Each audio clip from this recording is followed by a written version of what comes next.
Hello, this is Introduction to EE106 Laboratory Number 1. This laboratory is a gentle introduction to the various things that you're going to be doing in lab during the semester. As the first part of this experiment, you're simply going to identify, locate, and store the data sheets for the different devices in your parts kit on your MAV disk. Once you have stored the data sheets on the MAV disk, you will be guided in printing out 1 or 2 pages of each of the data sheets so you have those available for reference. You will then create a notebook of those data sheets and enter the information in your laboratory notebook.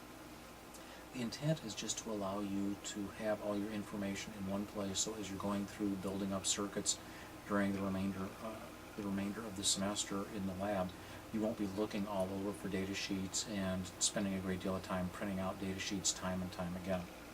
So as you start off, the first thing to do is identify the data sheets for the parts that you have in your parts kit. If you go out on the D2L server, you're going to find again a variety of materials available for lab. One of those is the EE106 parts list, and on that spreadsheet you will find marked with an asterisk the devices that you're to locate data sheets for.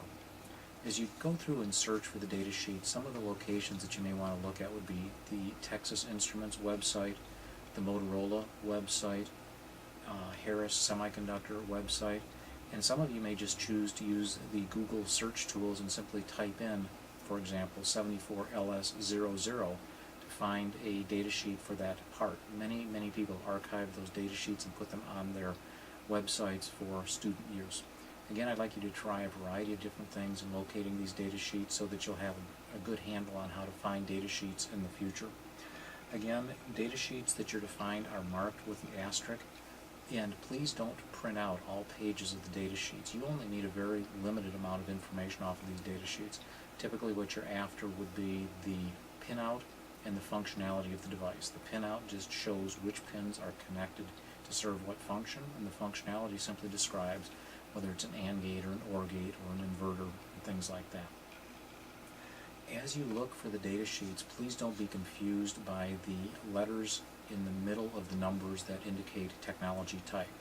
In most cases, you're going to be just fine searching for a 74LS00 device or a 74LS02. You'll find many of these parts also having designators such as HCT, ALS, F, and so forth. But again, the letters in the middle of the number are not significant at this point in time, and we will discuss those later in the class. It's simply the type of technology the device has been created using. Once you have identified and located all of the data sheets, you are going to print out, again, 1 or 2 pages to indicate the pinout and the functionality of the data sheets. And again, as you are seeing on the screen, an example of a functional description and the pinout can be seen on the provided Motorola data sheet. And in this case, you only need to provide the first page of that data sheet.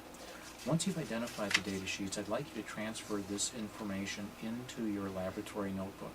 Simply in your laboratory notebook, show the 7400, show its pinout, and show its functionality so that you always have that information available to you.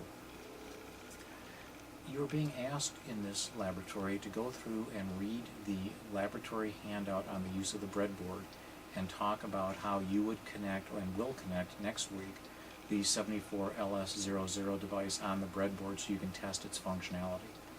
Please again review the handout on breadboard usage, and from that information prepare your description as to how you would connect the 7400 to be tested for next week's lab. We will discuss this in lecture if there are questions about that. Again, through this laboratory, you're going to be asked regularly to have your laboratory instructor verify that you've accomplished all that you've been asked to do.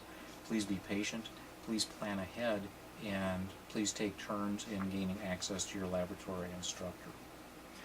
You will be asked to submit a laboratory report following the format of the laboratory reports. Your laboratory instructor will go through the format required, and the format guide is available on D2L for laboratory reports. Again, this is something that will be re-emphasized during lecture and emphasized during lab to make sure that all the reports are in the requested format. You will find that your laboratory instructors will be asking you to submit your laboratories into D2L drop boxes, and there's a drop box created for each one of the laboratory sections. So again, please make sure you put your laboratory reports into the desired or the required drop box by the designated time. You will also be, in this class, required to keep a laboratory notebook. The format for the laboratory notebook is provided in yet another handout available on D2L. Please take a look at the required format and then think about what the intent of a laboratory notebook is.